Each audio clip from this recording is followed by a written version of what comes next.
तीन भावांची आदर्श शेतवाटणी।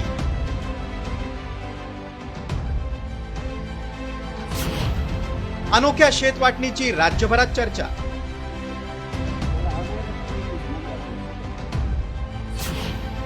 कौटुंबिक बंध जपणारा निर्णय। अनेक गावांमध्ये भाऊबंदकीमध्ये शेताच्या वाटणीवरून एक इंचावरून वाद असतो। कुठे कोर्ट कचेरी तर कुठे भावाचा जीव घेण्यापर्यंत वाद विकोपाला जातो। अशा परिस्थितीत जमिनीपेक्षा नात्याला महत्त्व देत कौटुंबिक बंध जपणारी शेतवाटणी तीन भावांकडून करण्यात आली। परभणीतील गंगाखेड तालुक्यातील दहिफळे बंधूंनी आपल्या कृतीतून आदर्श घालून दिलाय। रंगनाथराव दहिफळे यांच्या कुटुंबात 3 मुलं आणि 1 मुलगी नात असा मोठा परिवार आहे। मोठा मुलगा बाळासाहेब आणि लहान मुलगा युवराज हे दोघे प्राध्यापक आहेत। मात्र मधला मुलगा केशव गावाकडे शेती करतो। त्यामुळे दहिफळे कुटुंबानं शेती वाटणीचा निर्णय घेतल्यानंतर प्राध्यापक असणाऱ्या दोन्ही भावांनी नोकरी असल्यानं जमिनीचा मोठा वाटा मधल्या भावाला दिला। शेतात राबणाऱ्याला थोडंसं झुकतं दिलं पाहिजे असा एक विचार समाजाने स्वीकारावा असं वाटतं। पण जेव्हा केव्हा मी गावाकडे येईल तेव्हा गावाकडे आल्यानंतर मला कुठेतरी हक्काचा भाऊ म्हणून घरी या, दादा पाणी प्या, बसा, जेवण करा असं म्हणणारा हा लाख मोलाचा आहे असं मला वाटतं।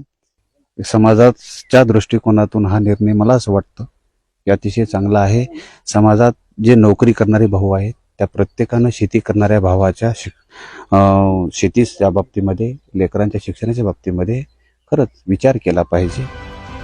मुलांच्या निर्णयानं वडील रंगनाथराव यांनी आनंद व्यक्त केलाय।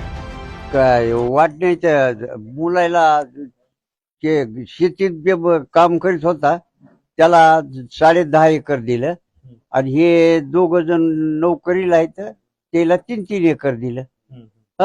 आणि त्याने समजायला ऐकलं आपलं। मुळात गावखेड्यातही आता एकत्रित कुटुंब पद्धती कमी प्रमाणात पाहायला मिळते।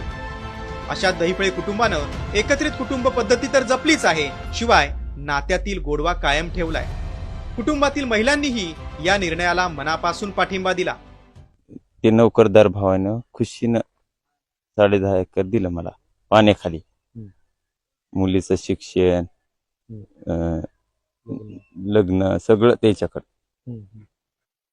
पुन्हा मला पाण्याखाली शेत हे सगळं चांगला आनंद झाला। परभणीतील दहिफळे कुटुंबातील भावांची ही गोष्ट अनेकांसाठी आदर्शवत आहे। शेतकरी भावाच्या पाठीशी नोकरदार भाऊ असे भक्कमपणे उभे राहिल्यास ग्रामीण भागातलं चित्र नक्कीच बदलेल। दहिफळे कुटुंबाचा आदर्श जगात जर्मनी आणि महाराष्ट्रात परभणी ही म्हण खरी करणारा ठरलाय। साम टीव्ही, परभणी।